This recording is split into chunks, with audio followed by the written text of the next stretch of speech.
What's up, folks? Now, today's podcast, we're going to be talking about saving money on your medical bills. And I've always been against saving money, and a lot of people in our group are accredited investors, and saving $100 here or there really isn't that too big of a deal. And I'm always big on getting out of this hustle mentality, saving your money. And you ask some people what did they like to do for the weekends, or some people ask me, and sometimes I say to myself, save money, find ways to save money. Although it's great, and that's how a lot of us got to this point as accredited investors. Really, it's not going to lead to a happy life, in my opinion. And this is something I'm trying to work on personally myself. But talking about medical expenses where maybe paid for a big operation and you could save an extra couple $1,000 here or there. Now, that's what we're talking about, right? The low-hanging fruit. What are the big things? And this is very similar to what I saw in the retreat, right? When we get a lot of our group together, the financial fanatics, what I notice a lot of the chatter is these kind of small ball type of tax savings or different activities, to name a few, right? Like this S Corp salary dividend split. People talk about it a lot of times. It's nothing that great. It's not going to save you that much money. You're paying your kids, paying your kids is the basic income shifting idea where you take your high income bracket and you shed it off to your kids who are in a lower tax bracket. Sure, it works. You save a little bit of money. But what I try and teach, at least on the podcast here or the YouTube channel, and especially once you join the club at simplepassivecashflow.com/club, a lot of the content is surrounded the big picture activities. And hit Simple Passive Cashflow, it's going into good deals with honest people, doing your due diligence on that, taxes, and a little bit of infinite banking, and you've got that 1, 2, 3 combo. A great example, like I said, like the taxes. A lot of it is just strictly going into deals where you get passive income, and now you can use the passive losses to knock that out. The Mr. Rich Dad Poor Dad, he talks about it all the time, not paying taxes, although it's always in a strange esoteric manner where he says a gazillion words to say the same thing, but it goes over the head of even smart people like us. But where I am, I'm that guy who breaks it down pragmatically. Like, what is the actionable steps? And today we're talking about like saving money on your medical, but before we go into that, the big thing here, if you guys want to check out the tax guide, you can go to simplepassivecashflow.com/tax. And there, basically the idea is, you have to go from traditional investments to alternative investments. So you get these great passive losses, which are baked in as depreciation losses. And you can use this to offset your passive income. Over time, you move over from a gas guzzling, ordinary income truck mode, and you go to, let's just call it Tesla mode, where you're burning clean energy and it's very tax efficient. Imagine if all your income was passive income, you could probably knock that out to zero from a tax burden standpoint by all your passive losses. Now, the problem is when you're transitioning from ordinary investments to these investments that are passive and are kicking off passive income. But that's just going to take time. And this whole transition from traditional investments to alternative investments, which kind of goes hand in hand with ordinary income going to passive income, is not an overnight thing. So check out that tax guide at simplepassivecashflow.com/tax. If you have any specific questions, please go to simplepassivecashflow.com/club. Join the club there and jump on a call with myself. We create a free complimentary call. Now, if you've been listening to this podcast for more than a year, you're the exact person I want to talk to, because these calls that I have with you guys are great. It's the folks that kind of only listen to a few podcasts. Please go listen to more podcasts so we can actually have a great conversation instead of just kind of me and you wasting our time. I want to talk to the folks who've been diligently listening to the content, checking out the online guides, so we can really find ways to help out your personal situation. Because at the end of the day, this is all personal finance. And I don't want to be one of these internet guys who just talks esoterically and gives these high arching words of wisdom that aren't really actionable at all. But anyway, enjoy the show. We'll see you guys next time. This is a story about a dude named Lane. Then one day he went and tried to rent them out, and then he became one of the best of man. What's up, Simple Passive Cashflow listeners? Now, I know you guys have money out there. Most of our investors, or pretty much all our investors, are accredited investors, net worth $1 million or more. Although sometimes you guys pull the wool over my eyes and you make like you're broke. I think a lot of that is because most of the folks are first generation wealth. We weren't born with the money, we weren't trust fund kids. And as such, we have these strong attachments to being cheap and frugal and going after value. Now, today's podcast, I'm going to be talking to Anne, who is going to be talking about getting the most out of our medical dollars and some things to be looking out for. And also for some of you guys who may have aging parents, we've gone through that situation a lot with home sales, reverse mortgages, the options of that, getting into long-term care. But I think we haven't really done a deep dive into this topic. We've talked about health insurance, but this is a little bit different. At some point, you're going to get these bills. And basically, if you're like me, you get all these bills and you're just dumbfounded. And you're like, all right, how much am I getting screwed here? Yeah, Anne Hester's on here, and she's been a board certified internist for over 25 years, and she's taken care of many patients. So she's going to give us a real insight on the other side from the medical provider standpoint, which I think is going to be very valuable. But going through these topics of picking apart your medical bill, but thanks for coming on, Anne. Appreciate you. Thanks for having me. Yeah, so let's start at the top, right? Like, you get this big bill from your medical provider, then they say, this is not a bill, and then they send it to your insurance provider, and then you eventually get some bill, and maybe they just create this big sticker shock, and they show you how much money you're saving so that you're just thankful at that point. But maybe talk to us a little bit about what should we be looking at? How can we lower medical bills? So instead of waiting to get the bill, you start at the very beginning. When you go to see your doctor, if you are really prepared for that visit and you can give your doctor a concise elevator speech as far as what is going on, how long it's been going on, and so forth, you can expedite your care. The significance of that is when you go to see a doctor and you're really not sure what's going on, you're sitting on a cold examining room table, trying to piece through your symptoms, you're going to forget things. And when you don't give your doctor a really good history, and the doctor has 5, 6, 7 other sick patients waiting to be seen, he or she will likely order extra tests that don't need to be done because he's not sure what's going on. But if you can help him pin down the most likely 1 or 2 causes, then he can streamline the diagnostic workup, which means you don't have to spend as much money in tests, procedures that can be painful, expensive, and so forth. And you have to get fewer medications that are used as a trial to see if they work.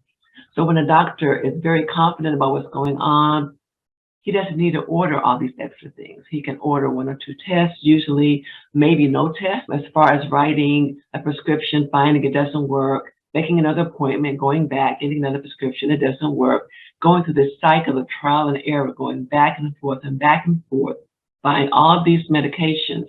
That's what you don't want to do. And so when you first become ill, there are things that you need to start thinking about. And I'd like to go through specifically 8 elements. And these are things that are very important. Doctors can't just charge whatever they want to charge. They have to be able to quote unquote earn it. And so if the insurance company looks at the doctor's records and looks at the bill and they don't correspond as far as the severity of your illness or the complexity, there's a problem. And the doctor can actually even be charged with fraud, insurance fraud, if he is overbilling for the service. So these are 8 elements of National Evaluation and Management Guidelines, which your doctor is going to need to use when he documents your record. Number 1 is the severity. When you become sick, I want you to think about how severe it is. For instance, if you're a woman, childbirth is a 10. A 1 is no big deal. So think about how severe it is. For men, realistically, no childbirth, but imagine falling down and breaking a leg. That's a 10, unbearable pain. So the severity is important. Doc, I can't get up and go to work because it is so severe. That says a whole lot more than it hurts a lot. Next, you would think about the location. Oh, hold up here. Let's hold up. Okay. Yeah. Okay. So let's probe a little bit more into that question, right? Because I think myself, if I'm like most of my listeners, all right, let me go into Webster's dictionary and let me just figure out all the very severe words and let's sharpshoot this so we can get the most urgent care. And I'm not paying the bill, I guess my insurance company is, or maybe they are. But I think that's a big thing for me personally. Every time I go into a doctor, I'm always like, suck it up, buttercup, right? I'm like, oh, that hole in your leg, how's that? It's okay. It's like a number 3 or number 2. So you're saying not to do that, right? No. Be as specific as you can be, because when you're specific, you're helping your doctor help you. And what about, I think a lot of people here, we all go to WebMD and we host ourselves, and we might pick some of those. Do we go as far as like picking some of those, cut and pasting into our Google Note and like what we think we have? Does that not work? Or you've probably got stories of being a medical provider, but this dude's reading off what he's literally reading off of his WebMD off his iPhone, right? Yeah. I like WebMD and I use it. It's a very good site, but you have to use it in context. So it's good to go there to research things, but I wouldn't go into the office saying you've diagnosed yourself, because that's not the way you want to go about it. If you go in with your symptoms and other information, then your doctor is going to try to piece this together and certainly say, hey, I read on WebMD this could be going on. Do you think so, doc? And she'll say yes or no, because this ain't Law and Order, guys. We don't need to get ourselves diagnosed insanity or what you're trying to get here. Just be honest is what I'm hearing. There you go. But so what's the next best tip here? So when you go in, you prepare in advance. That's the most important thing. Also, something that's important when you're in the hospital is to ask what your status is. You assume if you go to the ER and then you end up in a hospital bed, you are admitted to the hospital. That's not the case. You could be in the observation status. And observation means you have a bed, you have a room, you may be sharing a room with somebody who is actually admitted, but the insurance company doesn't pay the same amount. You may end up paying for your Tylenol, your IV fluids, pay for everything in the observation status. So make sure you understand what status you're in, and make sure if you're concerned about the cost, let the doctor know. She may not order all the tests she otherwise would have, because some things could be done as an outpatient. And so let the doctor know your concerns, the status I'm in, and then based on that, then that could potentially impact your care. Not the most vital things, but some things that could wait will likely wait. Yeah, but even getting to that point, I think where a lot of us get tripped up is like even wanting to get into that ambulance in the first place, because we're so cheap that we're willing to die to save a few bucks and not, or like, it reminds me of Uber surge pricing. That thing is like 3x. I'm just gonna sit there and play on my phone for 20 minutes and I don't want to pay that. But look at it like this.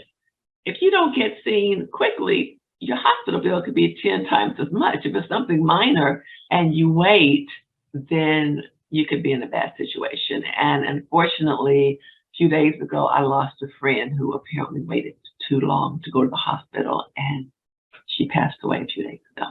So if you're sick, listen to your body. Regardless, I understand that. I'm too. But if your body is saying something is not right here, doesn't mean like that you have to get an ambulance, call 911, call your doctor, tell him the symptoms, and he'll tell you whether or not you need to go urgently. Yeah. So what's next on your list there? So another thing that I would say is if you have a question about your bill, there are patient advocates, the professional patient advocates. Just Google patient advocate in my area, and you can hire a certified patient advocacy to go through your bill, explain things to you. If you don't know what each charge is for, certainly she can help you with that. But before you get there, when you get things done, ask what they're for. Sometimes you may not need those things. And so you don't want to run up a huge bill if you really don't need it. I think most like white collar professionals have that service as part of their suite of add-ons as onto their salary employment. So yeah, definitely go and utilize those kinds of services. And I guess it's similar to like on our apartments when something like we have a fire or whatever, we don't fight it ourselves. We call like an insurance claims adjuster. Yeah, you need to understand that. If you don't have that paid service by your company, is that free? Do they work off like saving you money? Or if you have, it's almost, look at it this way, like getting an attorney on without the retainer, just they get a percentage. So if your advocate is able to save you $10,000 and you end up paying the advocate $1,000, then it's well worth it. So you need to look at what you're looking at and the likelihood that you're going to recover significantly more than you're going to pay for the advocate. Got it. Yeah, what's next? generics for medications. I don't see the point in getting name brand medication unless you really need to, because they have to prove, the drug company has to be able to prove that their drug works. And so they're not going to be approved to be a generic unless they can prove that it's a good drug. And so when I get medications, I go generic. That can save a tremendous amount. And drug prescription savings cards, they can save you a lot of money. I use them. I'm not ashamed to admit it. Why I pay more. There are various pharmacies that have a $4 insurance plan, and you can Google $4 prescription, and you can find out who in your area offers that. And you can ask your doctor, hey, this drug available in a generic form, or can I get this on a $4 prescription list? The newer ones haven't lost their patent, so it's not going to work for the newer ones, but a lot of the medications that work very well, that have been out for a long time, they're available with the generic equivalent. And so you can save a tremendous amount. Instead of spending $85, you may spend $4. So that can be huge month after month. Yeah, a lot of that is just the marketing, right? To take doctors out to dinner or lunch or. We can't do that anymore. I was raised at a time that they could, but they took a. Yeah, that's not what people told me. Or like I do like investor dinners from time to time, and then they always ask me, "Is this a medical thing?" And I asked the dude, I was like, "Why? What does it matter?" And then they're saying like, "I guess they can't do it like to go," or and there's some kind of workaround that they work on, but I'm sure it still goes on. But that's where a lot of the money's coming out of. And a drug can't be, if a drug company like Pfizer or whatever comes out with a drug, they get dibs on it for 10 years, and then it is allowed to be a generic at some point, right? Is that how it works? They do get a patent. I don't know the exact number of years. At one point, I think it was 7. It may have changed to 10, but they have to spend a tremendous amount of money in R&D. So they're allowed to keep that patent for a number of years. And then after they have recouped their investment, so to speak, then other companies can make the same drug. Yeah, I don't know if this is true, but my understanding was like the government needs to, for betterment of mankind, the drug needs to be made to the masses and made to be allowed to be generic. And I think that's bad for the drug companies, but I think the quid pro quo is the government allows certain companies to get dibs on patents earlier than others. Who knows? Who the heck knows? And that's why I don't invest in pharmaceutical companies, because it's such like a shrouded who gets the deal from the government type of thing. And that's why I like real estate. But yeah, what's next on the list for people to try out? As far as saving money, something else you can do from a medical standpoint, if you create your own personal health records, a copy of your own health records, then that can go a long way. Because, for instance, you see a doctor and he says, I need you to see this cardiologist. So the cardiologist, you go to see the cardiologist. If the cardiologist doesn't have all your records, then you're going to end up coming back. He's going to need you to sign a release of records to get the records, and then you have to come back. And that's more time and more money. And if you have the copy of the insurance plan that you self-refer, then you could really be in a bad situation if you don't have any records. You show up at the doctor's office, he doesn't know anything about you other than your name and insurance information, but you have a ton of valuable information. So either you have to wait for him to get a copy of them if there is no electronic access, or he may repeat some tests. And so if you consider the cost of getting diagnostic tests repeated unnecessarily, that can add up tremendously. And if the doctor doesn't know the exact diagnosis and he's ordering all these tests, that adds up. So no specifics. Have your own personal copy of health records, and that can go a long way. Then you can say, I did this, and you can cut those costs for sure. Exactly. You can pull out your last EKG. You can pull out your last ultrasound of the heart that was done a few months ago, so he doesn't have to repeat that. So that is huge. I know my naturopath, they always like to run those blood things on me. And then I'm sure they're making like $5-10 off each test or something like that, some kind of markup. I'm sure that's how the world works. It may be. Yeah. We're just saying, it's infotainment for people. Read the disclaimer. But what about like the whole PPO, HMO, people Kaiser? What's your personal take on it? Some of the pros and cons on that whole thing? I think for HMOs, it's a very good, what you're paying is excellent as far as, what you're going to be out of pocket. It does limit your choices. However, for PPOs, you have more choices. For doctors, you're going to be paying more. It's something that a lot of people haven't really learn enough about is the high deductible health plan. So with a high deductible health plan, you might end up paying a premium of $100, $50 every 2 weeks to your employer. But the insurance doesn't really kick in until you've met your deductible. And your deductible may be $2,000 for the year. Your preventive medicine is covered, so you don't have to worry about that. But if you're somebody who goes to the doctor once every 2 or 3 years for something minor, bad bronchitis or something like that, then it may be worth your while to consider a high deductible plan if you're healthy, because if you have the option of spending $50 to pay period or $300 to pay period to get the high level plan, and you're not going to use it, then what's the point of spending all that money? And also they can be linked to health savings accounts, which have some pretty good factors as well. So learning about high deductible plans and determining when you're making that decision if you're going to be a high utilizer of healthcare, at which point it's worth spending more money to get the top-notch insurance, or if you're a low utilizer, then it may be worth keeping that money in your pocket and going for a high deductible plan. Yeah, I definitely echo that. If you're generally a younger, healthier person, go with the high deductible so you can fund the HSA, health savings account. If you're older or a little bit more prone to these types of expenses, well, heck, that's what insurance is for, right? There you Guys, go. like, Absolutely. also mention that the health savings account, I'm not a huge fan of IRAs, 401ks, 403bs, even especially 529 plans. I think those are the worst, but those are kind of tax sheltered plans supposedly, but you don't get the tax benefits like you do real estate, and you have to pay the taxes on it at some point. The health savings account is in similar ways, but one benefit is that you can use it on things. It's like a 401k, but you can take it out at the end without paying the taxes if you use it for health expenses. So that's why the health savings account is superior to all QRPs, qualified retirement plans. And that is why if you can get the high deductible plan, it makes sense to do it. Of course, there's some problems that putting in $3,000 to $6,000, I think, is how much you can put in per year now. It's going to take freaking forever to fill that thing up to a substantial amount if you wanted to self-direct it. Like I personally had maybe 30 or 50 grand in there after like many years of funding my health savings account. And then I just was like, this is I'm just going to get rid of this nonsense, because I got feed to death with the self-directed health savings account people, the custodians. And I made the personal choice of like, screw this. I'm just going to invest my money cash because it's easier to do.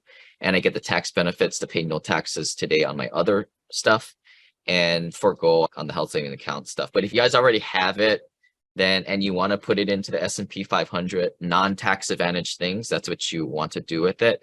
Now we're getting down the road of personal finance, but that's my whole take on the health savings account.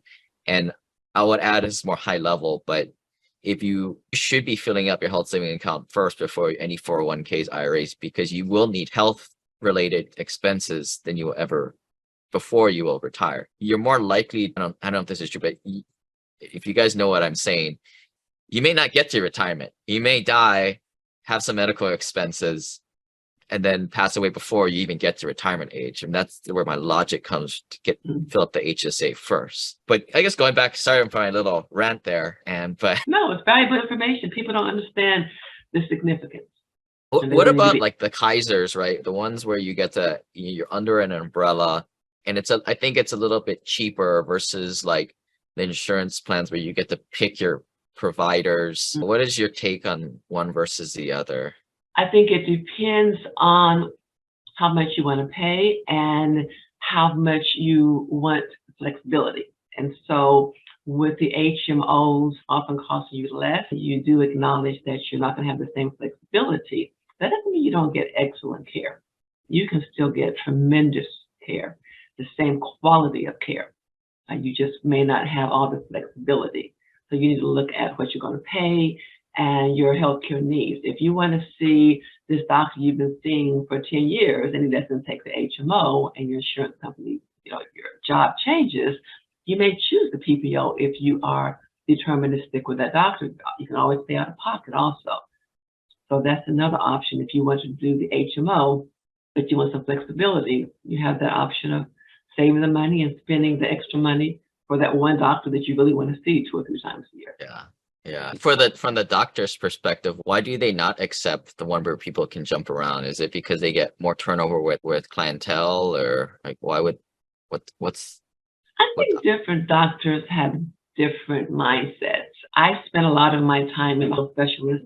I spent a lot of my time actually working for an organization, HMO, which I'm not able to discuss at this point. And the care was absolutely excellent at the HMO. But there could be capitation for the doctors get X amount per month for 2,000 covered lives. And it really depends on all of the rules and regulations of any individual health insurance company, what the doctor's needs are, the demographics of the population, the socioeconomic status of the population. There are so many things that go into a doctor's decision about what to accept and what not to accept.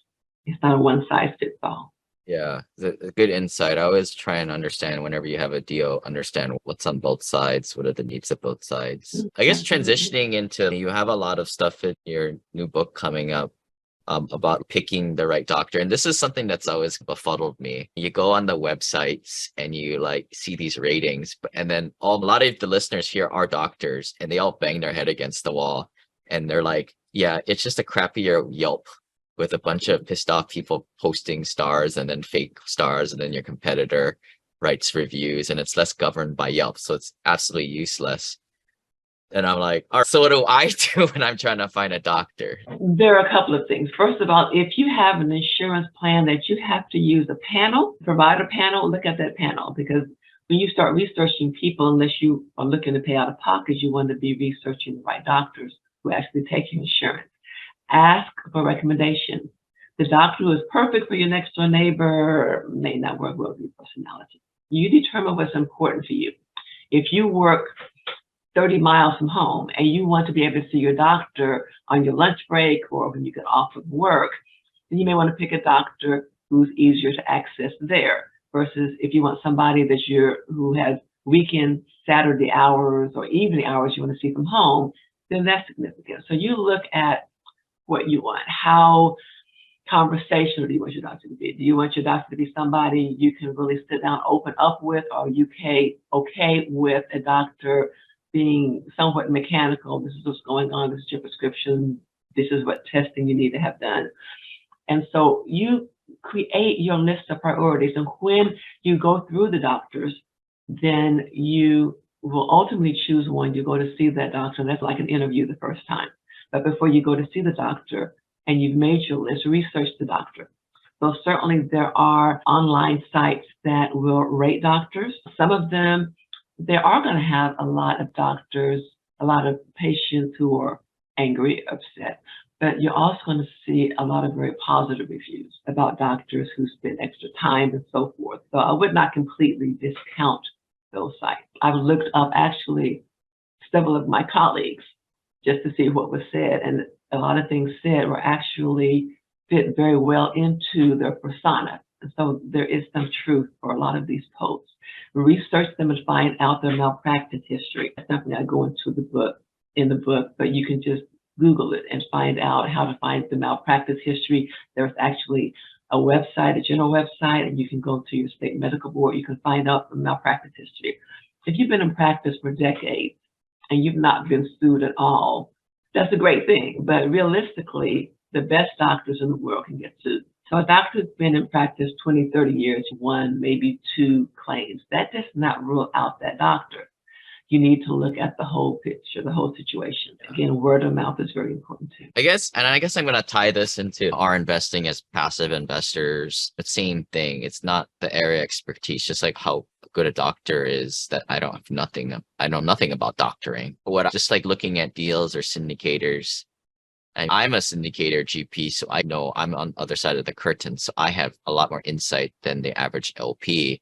And that's what I do when I'm looking for a doctor. I'll go find another doctor, and we've got lots of them. I think a lot of my caretakers, my personal caretakers, are investors with me. So I don't know if that's good or bad.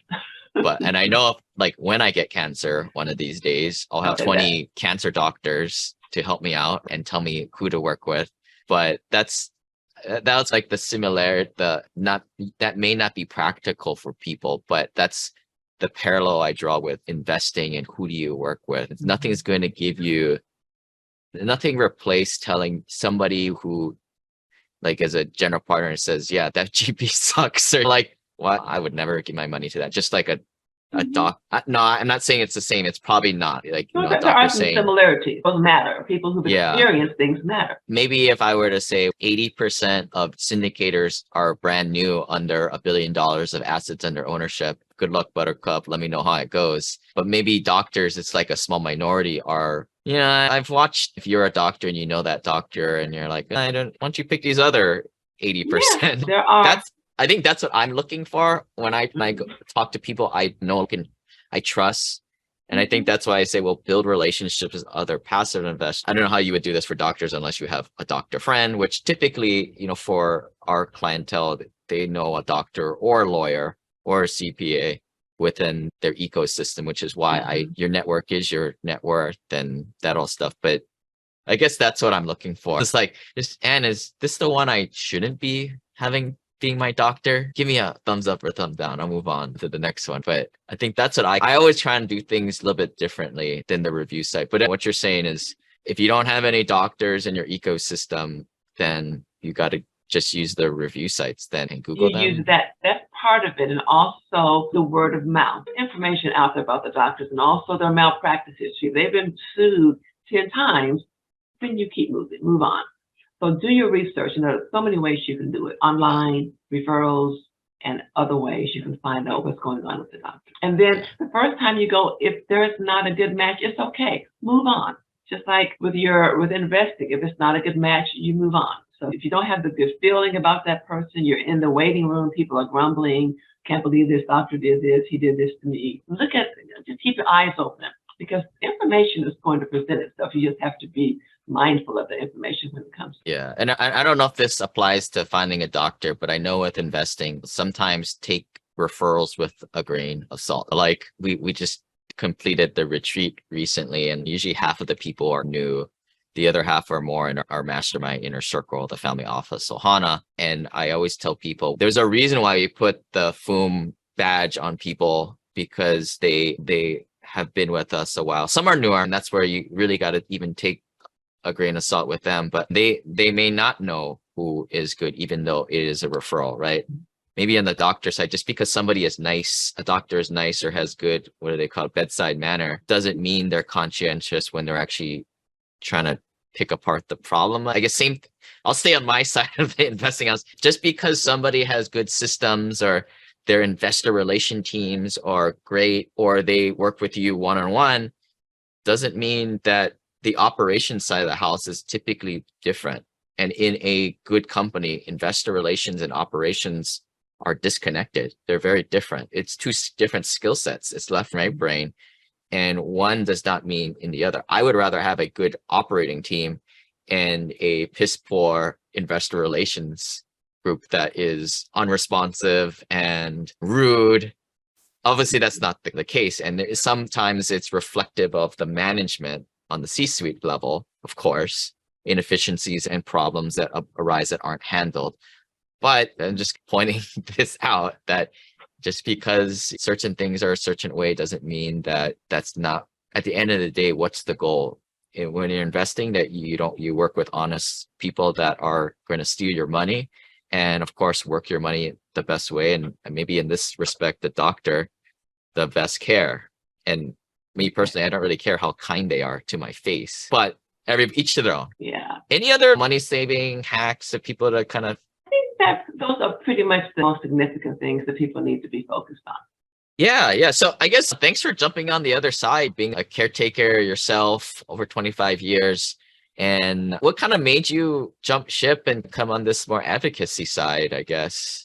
I've always had a passion for empowering patients. So the book I wrote, Patient Empowerment 101, More Than a Book, It's an Adventure, is my attempt to help patients understand how to expedite their own care, lower their costs, and just make the healthcare system a stronger place. Yeah. So we call this the Han Solo moment, where normally when investors listen to the podcast or they actually take action, invest, do an infinite banking plan, or even educate themselves, there's usually some kind of pivot point that happened, they lose their job. What was it for you that kind of, the doctor salary at least is pretty cushy, right? Like, what was there a specific thing that happened, or? No, I have not completely retired from medicine. This book that I wrote, this is just the culmination of decades of seeing tremendous waste, tremendous suffering that's unnecessary.